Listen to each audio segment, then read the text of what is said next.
Chris, and I'm here with. I'm Ovi. Hi. So can you give us like a quick little rundown about what you do for work? So I'm the founder and CEO of MPM Team. Also, I'm working as a creative officer, as a creative director there. My agency creates creative marketing strategies and immersive marketing, combining real world with digital world through games and activations around the world. Mostly working in the US. We are in San Francisco and in Europe, so like we're very global. And I'm enjoying my time here at Cannes and having so much fun and meeting great people like you. And then, what was your main goal being here at Cannes and at the festival? So I am at Cannes only because my friend told me to, and I always dreamt about like going to Cannes, like for the official festival and everything like that. But now I'm here because like one day, literally 2 days before Cannes, I was like, okay, I want to go. I just want to see it. And literally on Friday, I bought my ticket and I paid for my Airbnb. And I was like, oh, I want to meet some cool people. Like, you are becoming a cool and relevant person when you are surrounded and like hanging out with cool people. And since like my agency is not that well known, I just want to like promote this company. I want to show the people that we are also cool and they can work with us. So, and I want to provide as much value as possible, right? Like throughout the conversations of connecting people with other people. Of course, networking all the time, going to different panels, learning. Like using the networking tool, which is Cannes, for meeting those people, teaching them something, or connecting them with someone, so everyone is going to gain like equal amount of value from Cannes itself. So yeah. So now you got like a little feel for the festival. What is like the following steps? Like next year, coming back to Cannes, what would you like to do after that? And so forth? So actually next year I'm gonna be more prepared. That's for sure. I'm going to buy my ticket way earlier. Second thing, I was for a very long time I was like, oh my gosh, why do you need to pay for those like expensive hotels and the Cannes itself is super expensive. Today actually I understood the value of this, so that's probably my next year thing, that I'm going to pay for those hotels, because literally I went to the Hotel Martinez today accidentally. I was supposed to go to the Yahoo event and I went upstairs instead of to their beach, and I met like a SVP of marketing from Delta Airlines, or I met a random person who was like chief marketing officer in some company.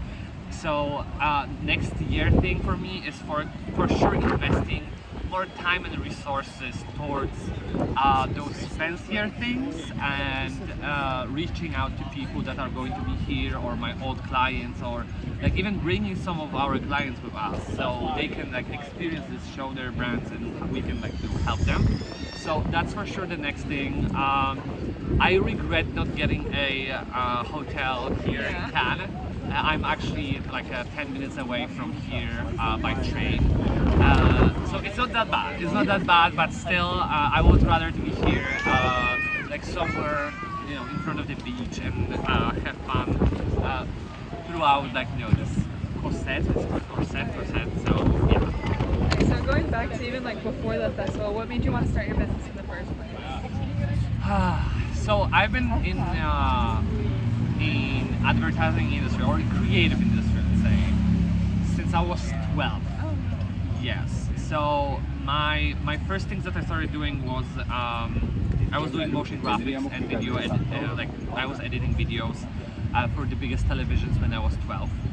And I was doing a lot of things, learning a lot of things, like being super excited about the creative ideas, like what you can do with those softwares, like working on this in this crazy industry as a kid. And then I found out at some point that I can't learn everything. I can't do everything on my own. You need to scale up at some point, and at some point you need to just suck up your ego and be like, hey, I need to hire people. I need to work with some friends, with some or meet people who are better than me in some areas. And that's why I started this company, because at the beginning we were supposed to be a visual effects YouTube channel. Oh really? Yes, and I was doing the visual effects on my own, I had a project manager who was like, she's a project manager right now. Back then, she was doing everything. Who was helping me only with scripts, but it wasn't scalable. And when you understand that, like, you can provide so much value to the clients, and you can build like bigger and like funnier things with more people. Like when you understand this, like you will just want to build your own business, build your own thing. So that's how I started this. That's why I started this, because like first of all, I can do way more cooler things that I could do on my own. Second thing is I am providing jobs to people, especially to my friends, because I'm hiring a lot of my friends. I am working on bigger and funnier things, and since I've been in this industry since I was 12. There's that point when you hit this an idea of never working again, and the thing that also drives me is to build this business in a way to be sustainable on its own. So I don't have to I don't have to work all the time. I don't have to go to Cannes, or I can go to Cannes just to have fun, not just to work. So yes, that's why I started the business. That's why I started this, and that's why we expanded to San Francisco, because I started the business in Poland, and yeah, it's going very well. So when you were hiring everyone, what traits were you looking for, and how did you know this person should be on my Okay. team? That's a really good question, actually, because not a lot of people understand this. So, in our company, the most important trait in people is, first of all, being creative. Like that's the given, right? That's the basic. But the most important thing is, if you don't know something today, and if you don't understand something today, but you are willing to understand this tomorrow, and you're willing to figure this out on your own, that's the most important. Because I love my team because their approach towards our projects or towards our things that we are working is, I don't know it today, or maybe I don't know it today, but give me 2 days and I will do my research, I will figure this out, because the principles are always the same, right? But if you know how to figure it out some stuff, or you do the research, you are always happy to learn. That's the thing that I love. That's the thing that drives us. And also, this is not only from the work point of view, but also the view of the world around us. I want people to feel very safe in my company. So being very inclusive towards any type of gender, or when it comes to skin color and everything. I want people to feel safe and feel happy, no matter your religion or anything like that. I want people to feel oh, okay, I'm having fun with my friends at work who are not we're not going to judge me for X, Y, and Z. And when I saw this type of behavior, when I was hiring some freelancers or something like that, I was cutting them out immediately, because doing a good job is one thing, but doing okay job but being a great power maker, we don't call our employees employees, we call them power makers. Being a great power maker and being good to other people is also very, very important for us. So yeah, I hope that this answers your question. And I know you were saying that you're kind of working by yourself, and then you kind of wanted to hire other people. So is there a turning point where you're like, okay, I can't do this by myself, I need help from people who know other areas that I don't know? Yes, so there was this one turnkey actually, when I was working on this one project, and since I started this very early, I was working very fast. I understand the different principles and different things. I could figure out stuff very quickly, but at some point I was holy shit, I have so much work to do. I have so much work to do. The deadline is next week. I have to do something. And I remember that I was working for a German project actually, which was very interesting. And I remember this day. I remember I really I remember this very well. I called a friend of mine and I was like, dude, I need help. I have I can pay you for this. Let's do it. And he was like, yeah, no problem. And I had so much work for this week already that I knew that this part that I gave him, I would be able to do it, but I wouldn't bring the quality and value to the client. So he did this, and we did this like even way faster, and then we started like sharing the work together.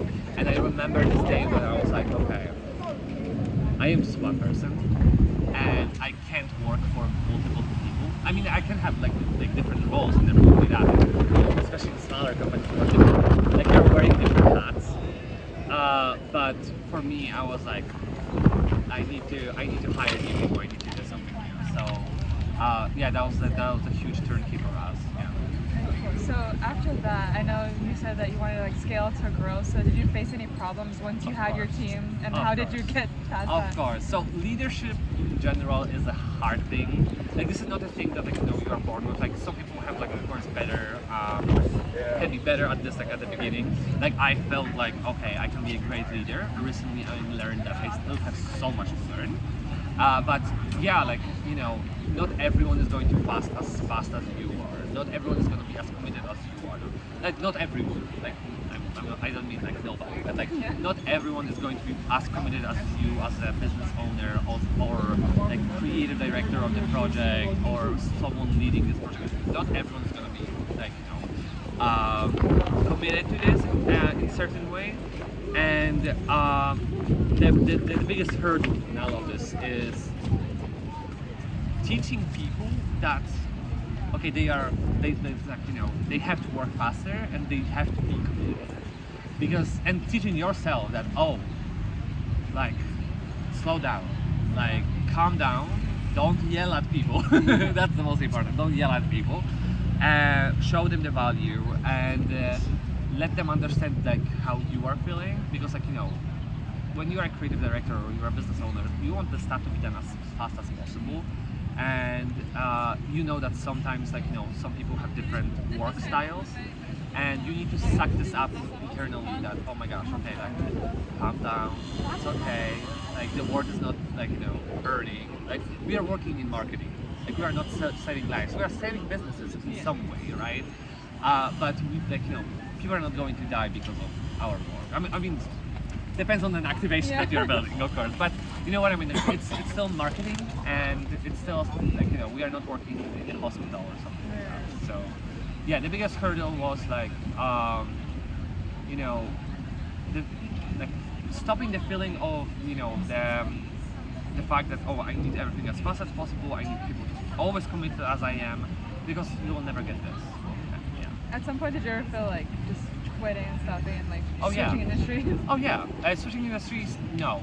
I love marketing, I love being creative, I love doing the stuff that we are doing, I love new things, I love like, you know, those activations out of home, digital, I love when people tell great stories, and I love to tell great stories too.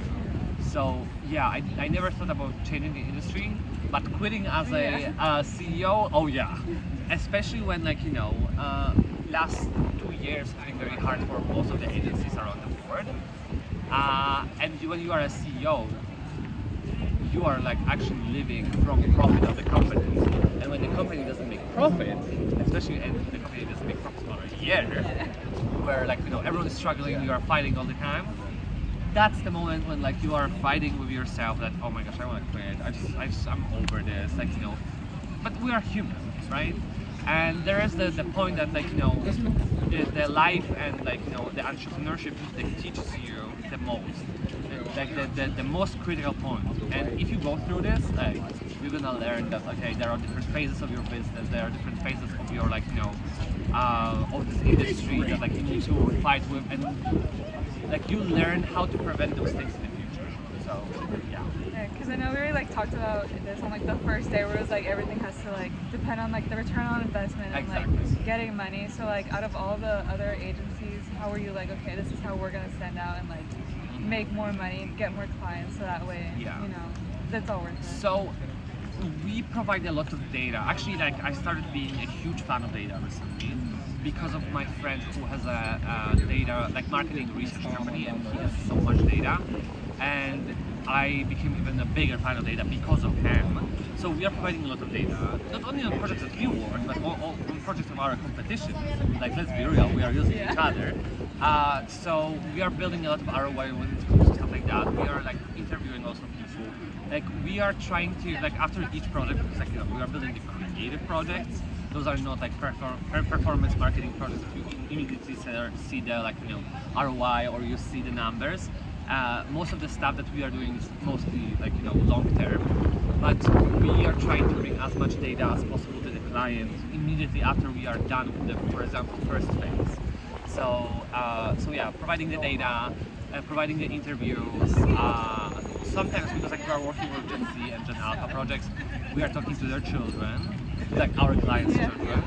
So yeah, that's how we approach this. And then my final question is, do you have a favorite project you've ever done? There are so many projects that there are so many projects that I pitched, Okay. but I didn't work on them, and I kind of wish I was. Favorite project? I think that the most favorite project right now is. Okay, I will use this one as an example because it's a huge one, but it's not my favorite one. I have a friend who has a makeup company, and she launched last year, and we helped her launch. We created her like creative marketing strategy. We created like 3D animations for her product. She didn't have much budget because like she was self-funded and everything.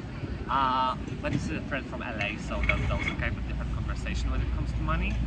And I like her message is, I'm selling you Americans or like you people in Europe, I'm selling you makeup palettes. They are amazing, by the way, so you should try them out. And she, like her message is, I'm building a great brand, but I want to help women which are like like they had to participate. I don't want to call this participate, but they were victims of human trafficking or forced marriages or stuff like that, especially in Eastern countries, and like in the US and like in Latin America and stuff like that. So she's helping that, and I see her like flying around the world right now, talking to these women, like investing this money to help them. So now I think that because of the message and because of the help that we helped her, and she provided so much help to other women, I think this was one of them. But yeah, we Awesome. made it to the time. But thank you so much for joining me. You're welcome. Like you were amazing on the first day, so like I needed to agree for that. It's so much fun, and good luck to you. Thank you.